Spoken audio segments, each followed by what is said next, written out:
to Worlds 2020. We're in the play-in stage and it's the final game of our 7-game day. And what a day it's been, Ender. We've had upsets, we've had upstarts, we've had something else that starts Something else starts up dog. I don't know. What's up, dog? What's up with you? That's how it's done. All right, let's get into our final game of the day. Team Liquid versus Legacy Esports. A little office reference for those of you that don't know, but this is going to be a good one. This is going to be a good one. I really liked what we saw from Team Liquid yesterday. Starting in the draft phase, I thought they had some really clever ideas up against the Mad Lions, and Impact especially was an absolute beast in the top lane. His Mordekaiser was unreal yesterday, and someone else that was unreal yesterday was Babip on the Nidalee. Nidalee immediately banned by Team Liquid. Yeah. Lister taken away from Tactical. No surprises there.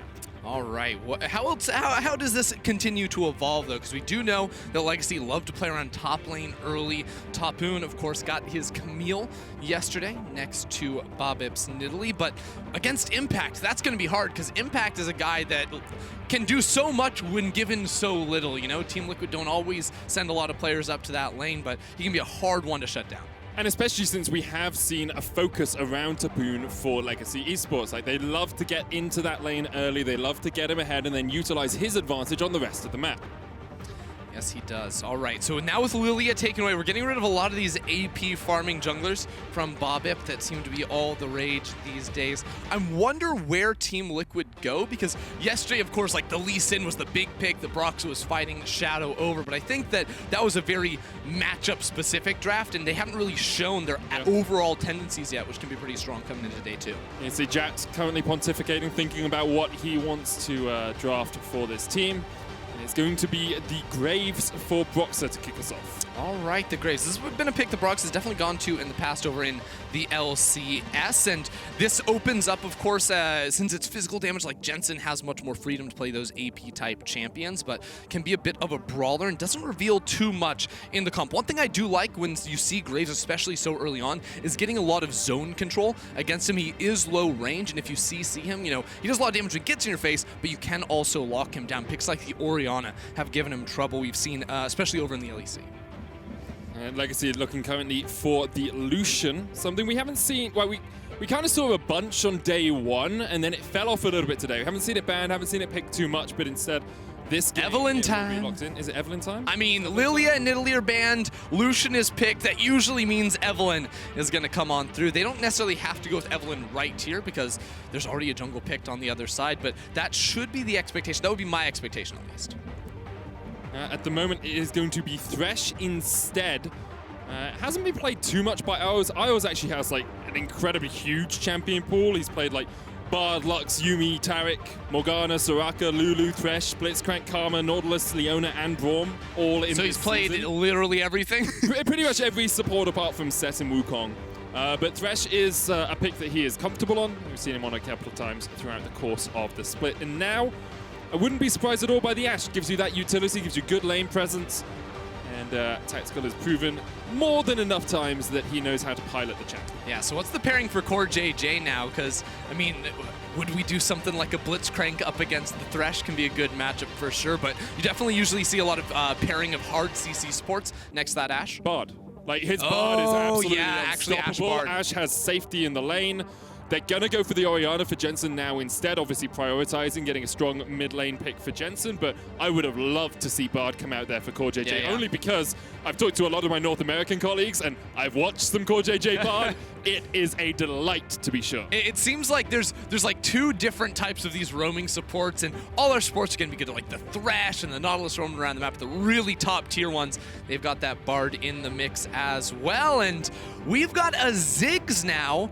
I'm expecting this to be a bot lane Ziggs. That would be my expectation. I think that Thresh works really well by himself, and against the Ashe, when you see that locked in, Ziggs is a champion that can actually compete for bot lane priority, and I think can be solid when looking to play for early turret play. I see that. I think having watched some of the OPL and just knowing, like looking at Raes' champion pool, looking at Tally's champion pool, I would be surprised if Raes, who is known as the best AD carry in the OPL, is the one who's put onto Ziggs. However, what they could do is take Raes, put him on the Lucian, put him in the mid lane, and then take Tally, who has played more Ziggs, and put him down because we do know that Tally has played Ziggs over in the OPL. I really like Ziggs in bot lane. It's something that I'm hoping we see more of. We have seen a little bit of the experimentation, rather, of AP champions, especially from Gadget. We saw the Orianna and the Swain, of course, but some room here for a Legacy to play around how they want. Yeah, it's definitely a good pick into the Ashe. It's just debating whether or not Raes is the one to pilot it down towards that bottom side. Hasn't played he has actually played one Ziggs game throughout the course of this split. So obviously, Ender, you were clairvoyant. We'll see what ends up happening. Regardless, I like the Ziggs pick. We were talking a little bit about the zone control that can be very effective against a champion like the Graves. And while TL were quick to pick up the Orianna and prevent that from going into Legacy's hands, the Ziggs can offer that. We also looked at the Blitzcrank as a potential pick for CoreJJ down bot side that Legacy also smartly removed. But now with Evelynn getting taken off, I'm like, did we wait too long to pick that one up? And also, like, hovering the Bard against the guy that you expect to pick it's like, as much as I'm sure Jazz and Team Liquid have it in their minds, do you want to remind them that CoreJJ is this incredible Bard player and you can pick up the Bard? Looks like it's going to be a Jarvan in the jungle for Legacy as they hovered through a slew of different picks. Has been brought into the role once by Babip this split. I really don't love Jarvan versus Graves, though. Like, obviously, we don't always look at jungle matchups in the lens of the 1v1, but Jarvan can't really do anything to Graves, who can easily dodge away from the EQ, build up grit, and really blast him inside of his ultimate as well. So in that sense, it's going to be good. What the Jarvan really does unlock is playing around with this Thresh in particular, either ganking bot lane or looking to roam towards mid, maybe even going top lane, depending on what Topoon chooses to take for himself. But this puts a lot more pressure on Babip, on this Jarvan, to make stuff get done early, because otherwise this Graves rather is going to be really a menace. And the Jarvan, I remembered them playing it in the OPL finals. Just had a quick look now. It was the second game when they subbed in Halo in the mid lane, who was their substitute mid laner, and they lost. So the only time they've played Jarvan this split is the time they lost on it in those finals. No Bard here, though, for Team Liquid. They're going to bring Rakan back for CoreJJ. Had a great performance on it yesterday. And gives him that little bit of extra engage potential alongside the Ornn. And, Rakan, a little bit more exciting than a Bard. I'm going to be honest. Get those flashy plays going with CoreJJ. You love to see that, especially paired with the Orianna. So once again, Team Liquid, as seems fairly standard for them, drafting some strong team fight composition here. A lot of all-in potential and the damage to back it up. Sylas, the final pick here for Legacy. Expect that to go up into the top lane for Topoon. It has so many good ults, like quickness, Enchanted Crystal Arrow, Shockwave is good-ish if you can get into the meat of the battle, collateral damage, and Call of the Foot. Like, I'm looking at this as like a buffet of ultimates just to for sure. Sylas loves this, and especially the matchup against the Ornn in the top lane. He's going to have a good time, especially with the W. It's hard to push him out or actually look for a kill, but he can pick up that Ornn ult and then look for those TP plays, or even as simple as walking it down towards that mid lane. The last we saw on the screen, it was Lucian in mid lane, which I do personally like, but we'll see what these teams ended up going for. Tally, previously a top laner, switched to mid lane this year to play with Legacy, and has been having a pretty good time of it, of course, as Legacy won the OPL with a 3-1 victory versus Order. Now, both these teams undefeated so far in this group. Both of them looking to equalize Supermassive at 2-0 and to separate themselves from INTZ, who are at the bottom on 0-3. The winner of this game will guarantee themselves a spot in knockouts. Of course, the top 4 teams from each group go to knockouts.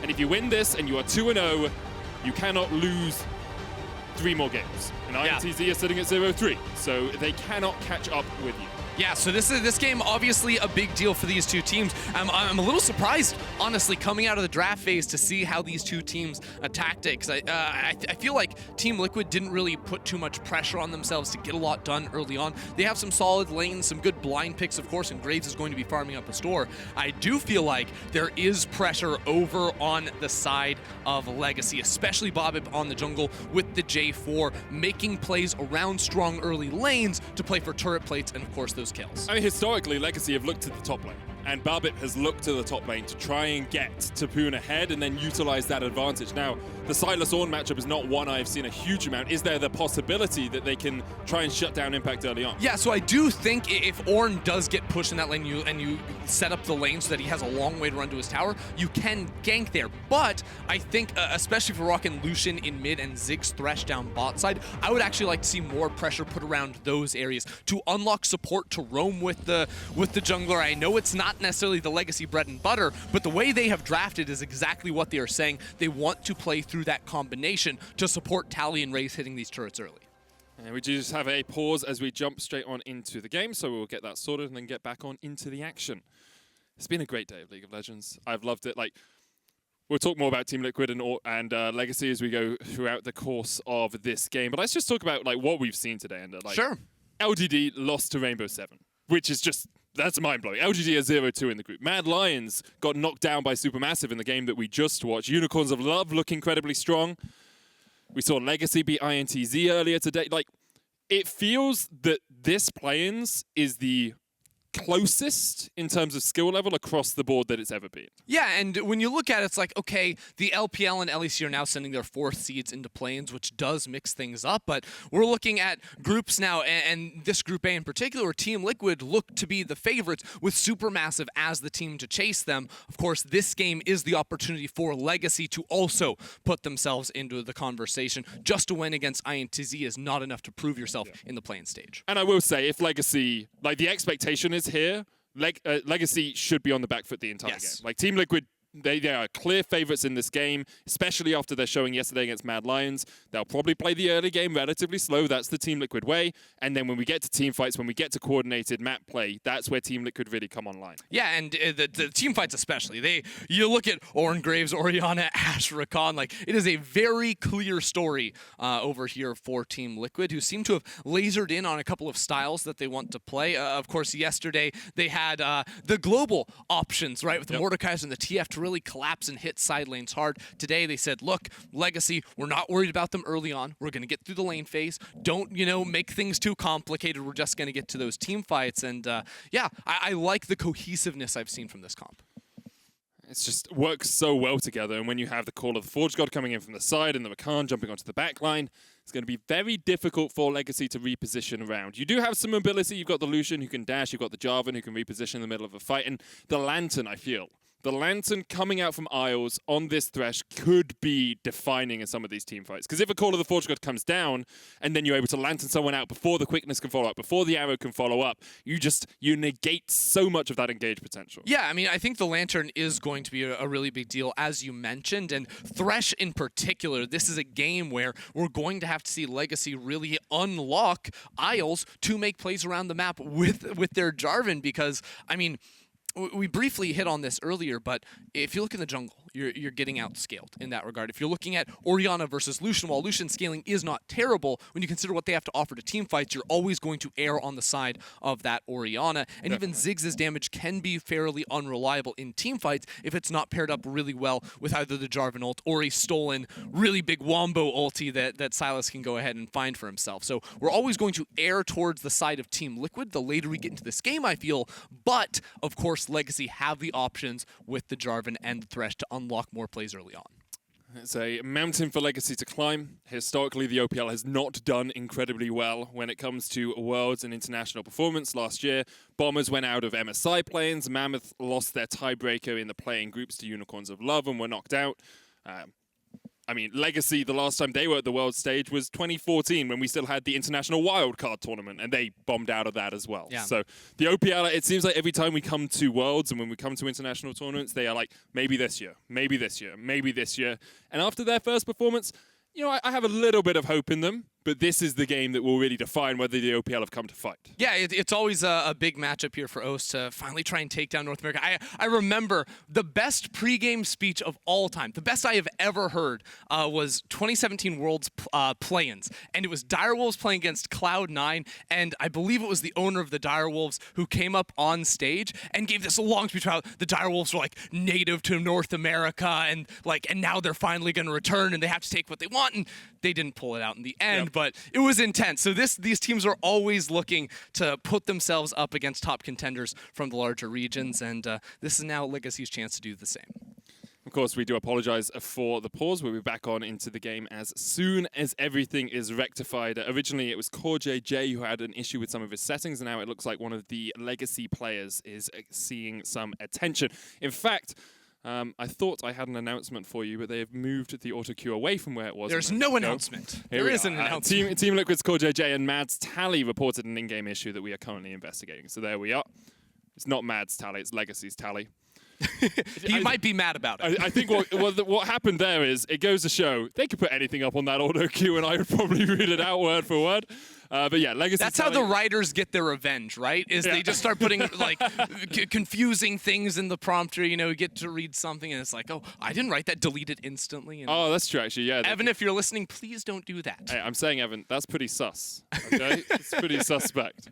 Evan is the imposter, I think is what we've worked out. But let's take just a wider picture view of Plains generally, as we don't need to because we're going to get on into the game. Let's talk about League of Legends, yes. Ender. Let's do it. So, let's have a look down these rune pages. Lethal Tempo on the Ashe, as expected. Guardian on the Rakan.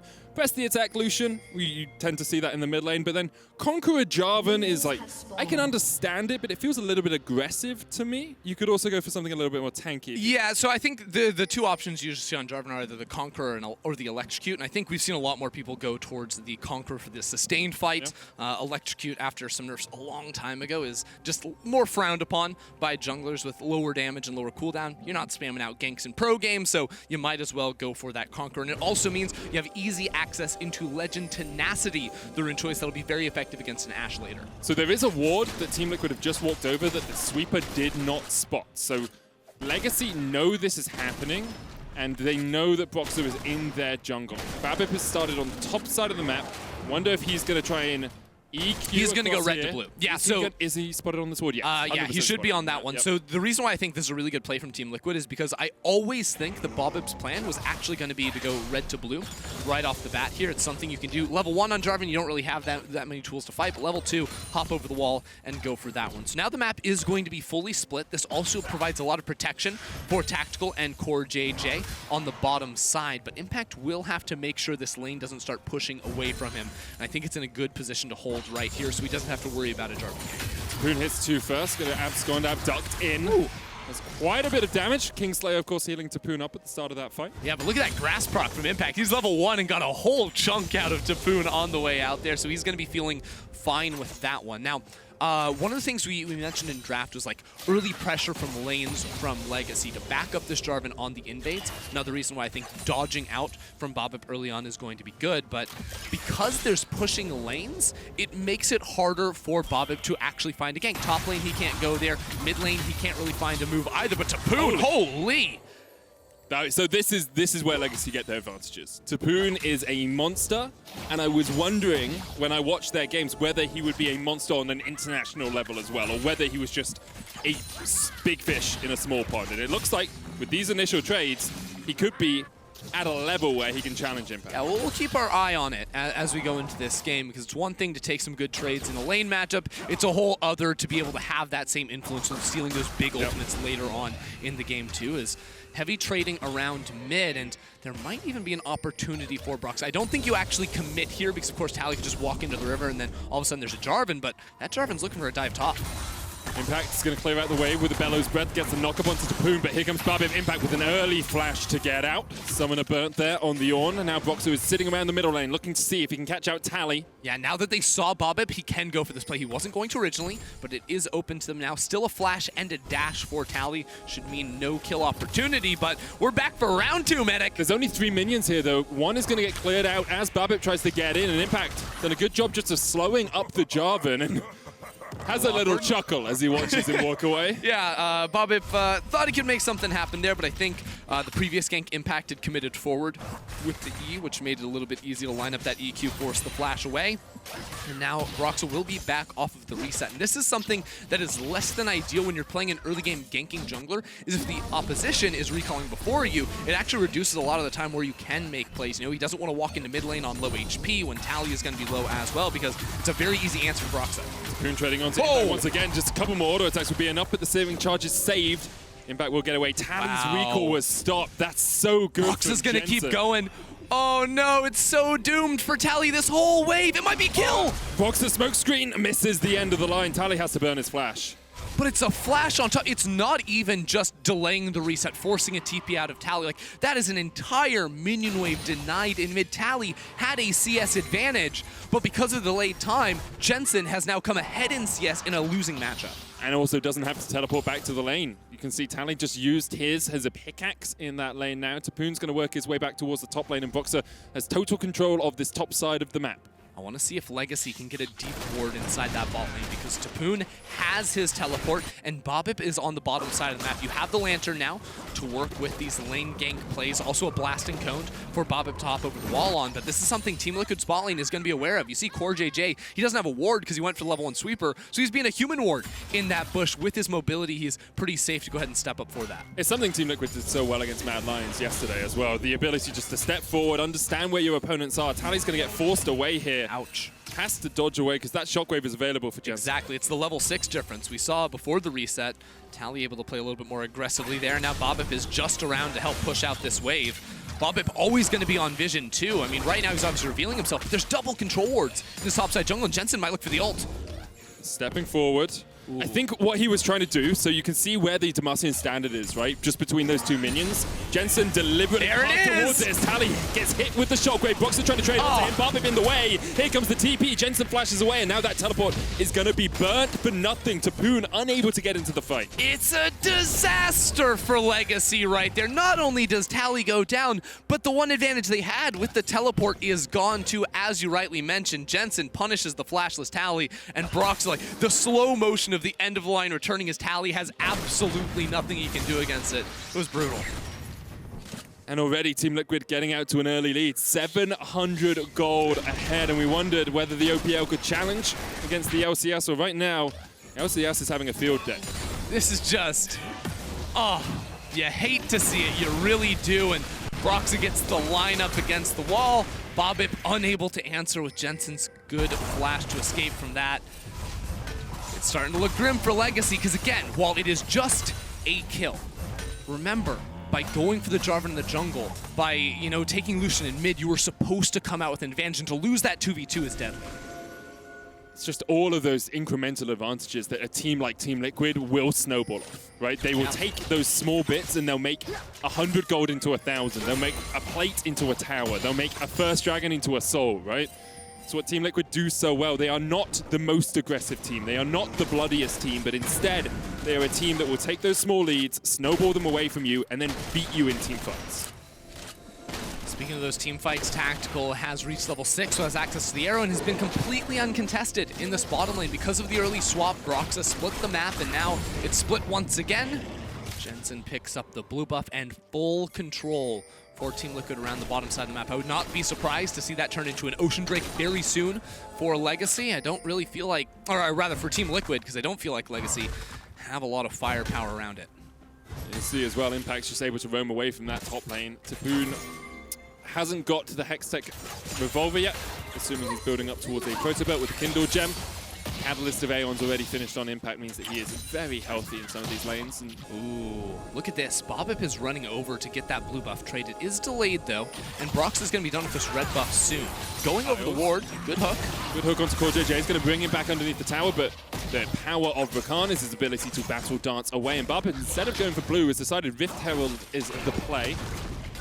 Interesting. I mean, I feel like once you reach level 6 on Jarvan, continuing to farm, like obviously you're going to continue to farm, but you do need to transition that advantage somewhere else, because Graves, again, is going to be outscaling you. But now, the rest of Team Liquid is on the way to try and stop this from going down, and there's an arrow coming up the river.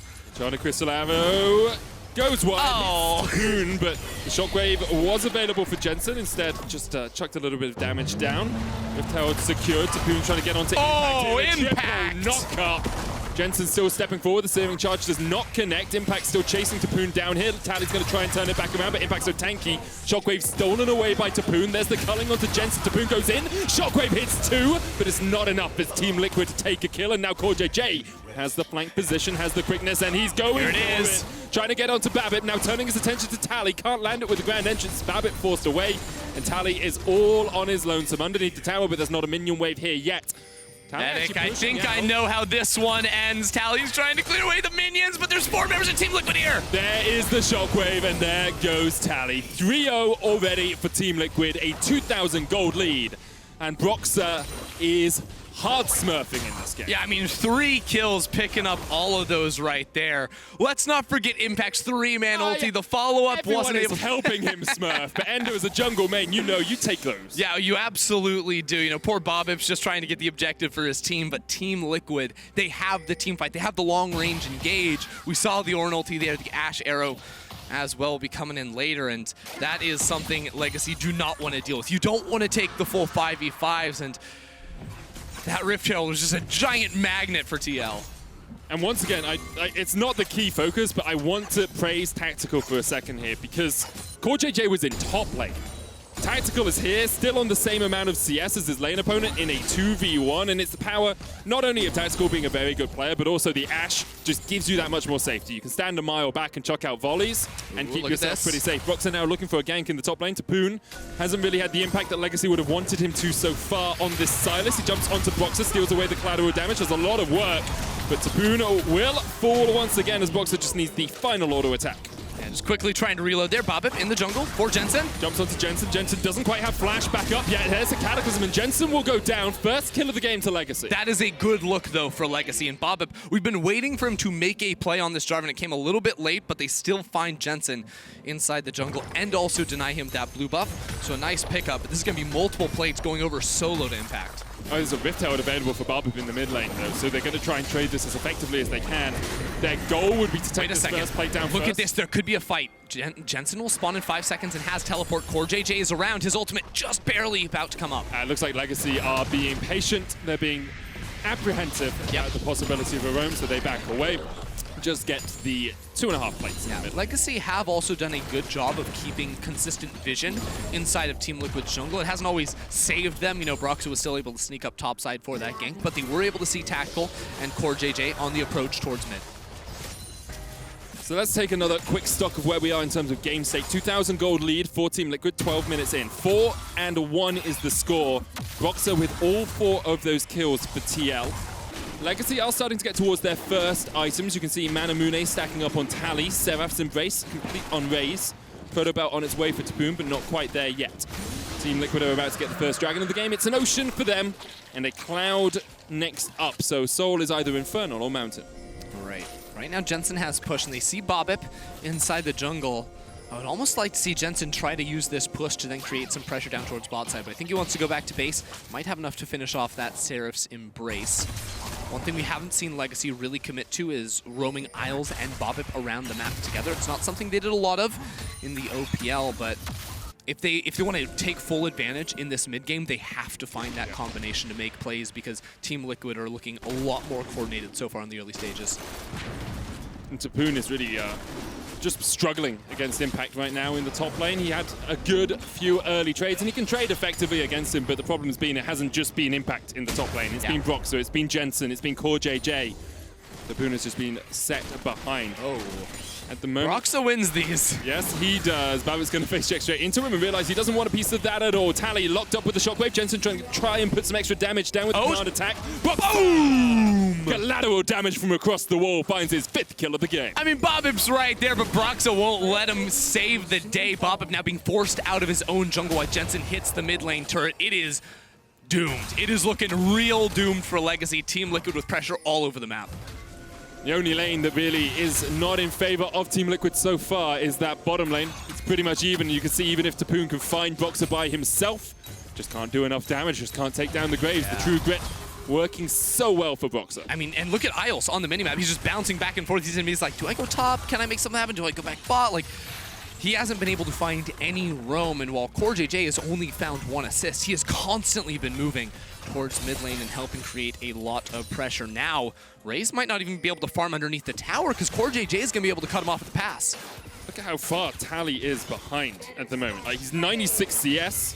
He's going into a lane where Tactical has 150. His lane opponent has 135. Like, Tally has been a punching bag for Team Liquid this game. 1-3 And this Lucian mid pick really hasn't worked out too well for them. Yeah, I would really like to see, oh yeah. I mean, we'll just watch this one more time. Just catches him on the edge. Babip, he doesn't know exactly where Graves' positioning is. That's it. That's his excuse, because you can try to walk in front and try to block the extended range on that collateral damage, but it was just a little bit hard to make happen there. Jensen clearing waves in Matrix style. Oh, yeah, super style. Yeah, I was going to say, right before that replay hit, there's a deep ward in that bot lane that Topoon could have teleported to, and I think that if I'm in Legacy's position, things are starting to get desperate.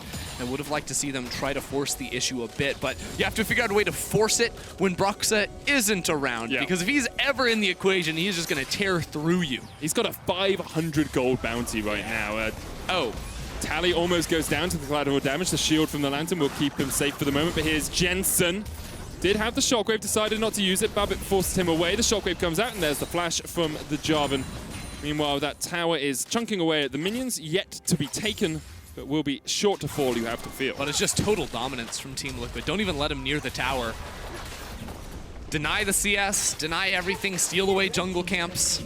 This is how you play textbook League of Legends. Oh, you absolutely. Get a lead and you choke the enemy team out of the game, and that's what's happened, right? They were 2,000 gold ahead. They're now 4,000 gold ahead. And the expectation is by 20 minutes, that's 6,000 gold, and Team Liquid do this so well.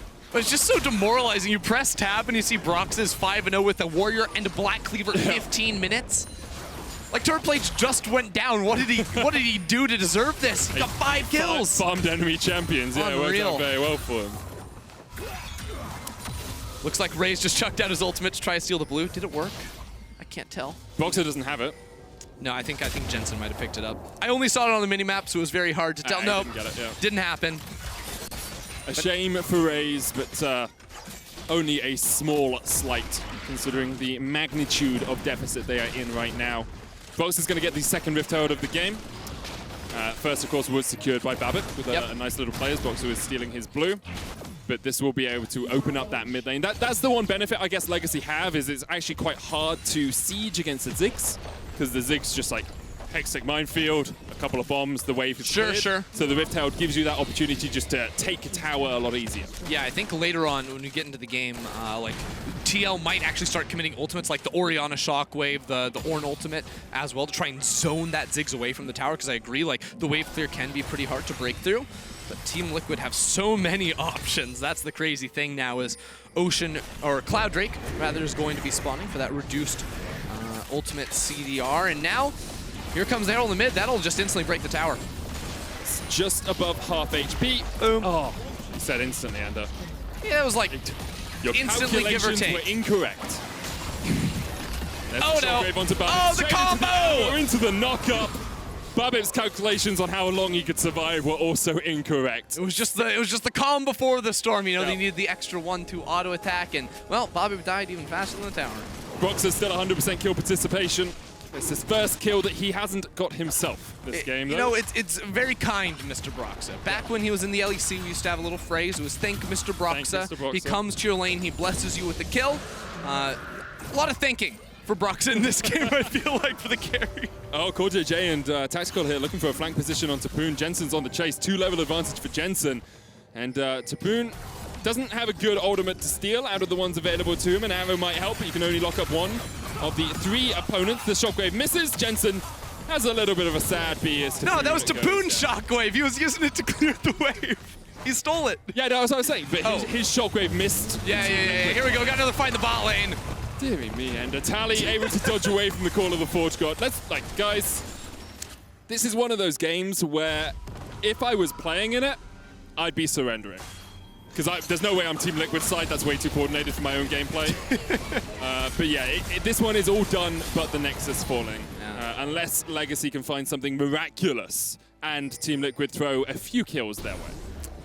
Have to be miraculous, have to be a bit magical in order to turn this one around, because I mean Team Liquid, like, even with the advantage, not giving any breathing room, just layering the CC perfectly right there while they're getting a kill in top lane. Impact and Broxah were tag teaming to try and knock out Tally in the bottom side too, so continuing the pressure, maintaining it, and knowing all the while they're only going to get stronger and stronger as the game goes along.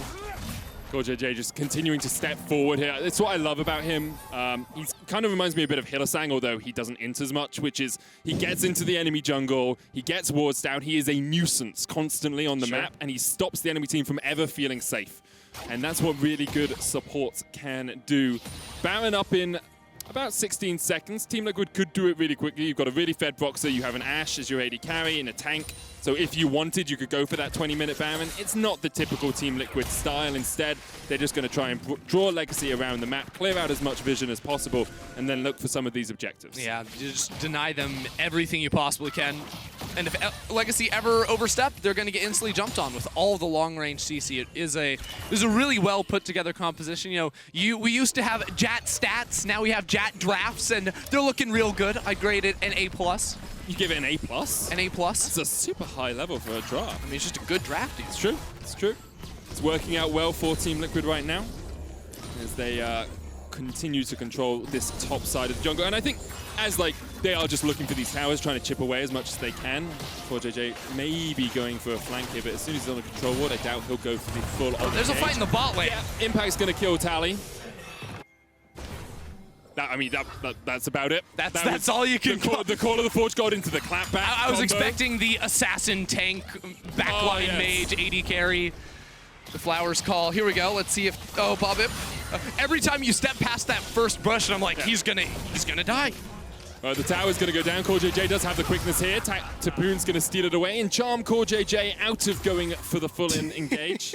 TSM, TSM, TSM. Hey, we have to They play later in the tournament. Have to wait like another week before we get to chart that. Topoon flagged it, okay? It's not my fault. That's a level of mental warfare we haven't really had at many Worlds because emotes haven't really been available at Worlds too often. It's, you can put up the emote for the team that beat the enemy team in their finals, or in their CoreJJ. CoreJJ goes in with the quickness and immediately goes out with the quickness. They're just looking for the tower. You talked about it a little bit, Ender, investing ultimates to make sure you can take the turret. If you get the kill, great, as Jensen does manage to chunk out Isles, but that was more about just getting the turret than getting anything else. Yeah, you'll take the kills if you can get them. You know, don't get me wrong, but right there, that's exactly what you wanted to see. And the Mikhails has come through for Isles now, so that's going to be a good defensive option for them. Unfortunately, if you direct your eyes towards the top of the screen, that is an 8,000 gold lead at the 22-minute mark, and Team Liquid are putting on a bit of a show. They really are. This is a shellacking, to say the least. And I do want to come back to sort of a bigger picture for this group, Ender, because so far we've seen Team Liquid take down Mad Lions in pretty convincing fashion. We'll watch this again. It's Call of the Forge God into two hands slapping the face of Tally to death. And then he sort of just breathes on him. Jat's like, can he even do that? It reminds me of, you know, in Sherlock Holmes where he goes discombobulate. No.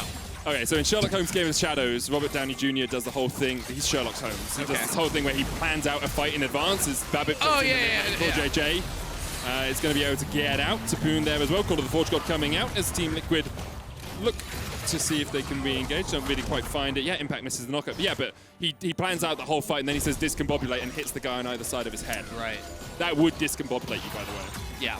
Also, the Ornn Orianna Graves combination. Pretty discombobulating. Yeah. Is that a word? Combobulating. I don't think that's a... It would be combobulating. Yeah, pretty sure. Honestly, I think TL could just run it down mid, but they'll play for the Dragon. If I run it down mid, I mean take the free inhibitor, because no one is there to defend it. It would be pretty easy for them to do. Oh, look at the flank. Look at CoreJJ. This is going to be brutal. Quickness is just coming off cooldown. CoreJJ in a great position. Topoon trying to be there as well. Trying to see if Core's coming in for a flank position, but Topoon already knocked up, and here comes CoreJJ slowly waiting. He's waiting. He's patient. Here he goes. Call of the Forge got used. He jumps onto the backline. Tactical not able to get in range. Broxah's actually chunked out just a little bit. Tally going in with the culling as well. Broxah's low. Thank you, Mr. Dragon. At the back of it, Topoon will be the first to fall as Jensen takes the kill. Tactical steps forward, looking for Raes, looking for Tally. CoreJJ now the front line for Team Liquid. Jensen still has ulti. Enchana Crystal Arrow goes wide, as you say. Jensen still has the shockwave. Tactical chunked out. Hextech Minefield, not quite enough. Isle's going to fall to the Hextech wind-up from Jensen. Clockwork wind-up. Actually, Orianna's passive as Babip jumps back in. Jensen, there's the shockwave. There's the double. And it took Team Liquid a little while longer than we expected, but they managed to clean up the fight. Yeah, Raes trying to teleport out of this one. Broxah! He's gonna make it out, but the rest of Legacy could not say the same. CoreJJ started off on the flank. They didn't get an instant kill, but Jensen Shockwave shows up for the triple. Now he's sitting 5-1-5 with the Leandries, the Seraphs upgraded into the Archangels. And I think Team Liquid might be going Baron for the ban. 24 minutes, so a little bit slow, to be honest. They could have finished this game about 4 minutes ago, let's be honest, with how strong they are right now. But this is the Team Liquid way, and I will say this isn't a slow game in any way, shape, or form. Like, Team Liquid are doing exactly what you should do in this situation. They are 12,000 gold ahead, 25 minutes in, they have a Baron, they've taken 6 towers to 0, they have got 12 kills to 1, they lost 1 Rift Herald, and they've yet to lose a Dragon. All right, say it in simple terms. Is it good or Team bad? Liquid Smurf on All Legacy. right, thank you. Watch Jensen here. We get the little pro view action. Finds the kill, still has the ultimate the whole time, and then, oh, do Legacy know it? No, they don't. Instant death and destruction. It's a stampede of Team Liquid, as Legacy have been unable to find a response in any way. And I do want to talk a little bit about like the fact they're fighting off against Supermassive for the first place in the group. First place auto qualifies 2 groups, and I think seeing this performance, it's still a little bit hard to judge because both Supermassive and Team Liquid demolished Mad Lions or had really good games against them in a similar fashion. So I'm really looking forward to that game. Yeah, definitely. It's like the hype game. Definitely, and I think Team Liquid are the expected favorites in this group, definitely now after their performance over the last 2 days, and Supermassive trying to upset that. Again, it's just best of 1, so anything can happen, but the way Team Liquid are playing it is very cohesive and looking very, very strong.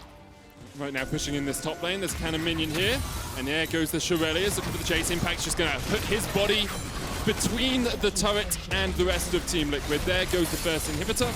Inhibitor tower, the inhibitor is shortly to follow. Call of the Forge God used onto Jensen. He's going to eat the Mega Inferno Bomb, but able to get away. There's the counter Call of the Forge God, only hits onto Isles. Inhibitor does fall in the top lane, and now the rest of Team Liquid will rotate over, join Jensen, and push in this mid lane.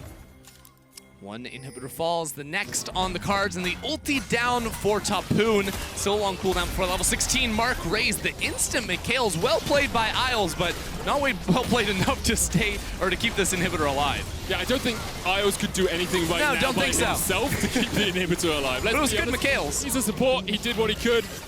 Had a good Mikhail's, didn't really have much influence on this game. A lot of this was decided by the top side of the map and how fed Broxah got in the first 10 minutes. Also, shout out Jensen, because while Broxah was picking up the kills, Jensen was involved in all of them. CoreJJ hooked there by Isles, but now with the the cannon minions pushing in, Baron buff on them. It looks like Team Liquid might be looking to end this one. They still have 30 seconds with the Baron buff, and Super Wave on its way, almost at the tier 3 tower in the top lane. It's going to chip away at these turrets. Impact still full HP. All right, this is the wave, Team Liquid. Let's go for the towers. Impact looks for the Searing Charge. The first Nexus tower with the target in that top side. Down to about half HP right now. Legacy looking for an opportunity to re-engage. The Nexus tower almost falls. Impact eats all of the damage he can. Takes none in response. Broxah's now like, hey guys, let's do it tutorial style.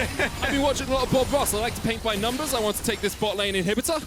But do they even? I think they just want to close out here now, Medic. They will get the first Nexus tower. Now they're looking for the second. The arrow goes wide. Just chops off the top of a minion's haircut. And Legacy just continuing to try and defend. Tactical steps forward. It's the Call of the Forge God. The Cataclysm used by Babip. Tactical's actually low, but Tally's already down. Jensen gets 1. Topoon's fallen. Babip's fallen. There's another. Isles goes down. Tally the next to follow as Impact tries to chase him away. Tally does what he can with the Carlin, gets back onto the fountain and just about survives. But not much can be said for Legacy's base as Tally goes down on the fountain. Only Raes left alive. 0-0-0, and 0 seems to be the chance that Legacy had. Team Liquid are 2-0. TL remain undefeated, matching Supermassive at 2-0 in the group, looking real good while doing it. This team did not come to mess around, they came to win. Look to me like the strongest team in Group A. And perhaps a team to challenge when it gets through to the main stage as well. Of course, Team Liquid will be looking for that first spot. They play Supermassive, I believe, on Monday. It is first game, Monday morning. Bright and early. Team Liquid versus Supermassive for the probable first spot in the group. Of course, Team Liquid still have to play INTZ as well. Supermassive still have to play against Legacy. But The expectation is the winner of that will top Group A and make it all the way through into groups. Obviously, commiserations to Legacy, but they still sit at 1-1, which means they have a chance to get that second, third, or even the fourth seed. INTZ, the only team yet to win in that. Exactly, because the first mission is don't come last place in the group, because if you're last, you're instantly eliminated. If you make top 4, you have a chance in the best of 5, so at least put yourself in that position. Legacy will be looking to take another win, though, later on in this round robin. We have also guaranteed that Team Liquid will make it at least into the knockout stages of play-ins. So we know we'll be seeing them in a best-of series pretty soon. And soon we'll give you all the headlines from Day 2 of Worlds 2020. So be sure you stay tuned. Don't go anywhere.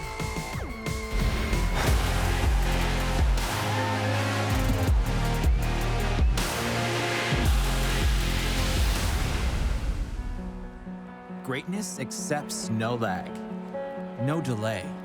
No excuses. It lives in the tiny space between milliseconds and nanoseconds. Between memes and legends. Between tears and tears. And when margins that small make an impact this big, nothing less than the speed and dependability of the Cisco network will do.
Hey, there you are. I was looking for you everywhere. Welcome back to Worlds 2020. We just saw Team Liquid move up to first place, remaining undefeated, and we are going to take a closer look at that win, albeit briefly. I think it starts with the picks and bans. I've got Amazing and Yamato here to provide some insight, and that was a quick agreement from both of you. The fact you're both nodding your heads like those nodding dogs. Amazing, you want to start us off? Oh, it was a pretty easy and straightforward draft. I think the Grace first pick, especially with the Lilia and Lily bans to cover it, was pretty straightforward. Give Broxah his best champion, besides Lucian, I guess, and just have him roll over the early game.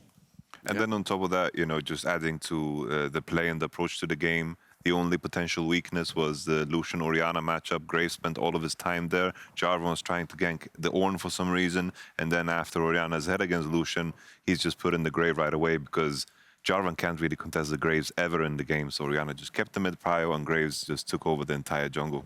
Can you play devil's advocate for the Jarvan pick, Amazing? Can you justify the reasoning? So I can see the combo coming in with the Ziggs and potentially, I mean, I guess the Sylas, depending on which ultimate he steals. So you do have a team fight set up, especially against Ashe and Orianna. When you pick away the Thresh, what you then open up is that Jarvan pick or any kind of CC that locks people down will not be able to be countered anymore. So there is some reason behind it. The only issue is that you put the Lucian together with the Jarvan, so you have like a really weak mid 2v2 that is going to get outscared really early on. Yeah, and one of the weaknesses that was outlined by Jat in that video was Broxah and his weak champion pool. Well, when he gets Graves, he can go off, and this is a prime example of it. We'll look at some of the footage from the game. Very strong start, Yamato. It did seem to kind of grow very exponentially after that first kill. I think the key reason was right before this, he actually burned the flash of Lucian, made him TP back. Orianna kept her TP advantage. At the moment you get slightly ahead with Orianna, Graves into Jarvan, Lucian, there is no return because Graves gets too much value from his grit.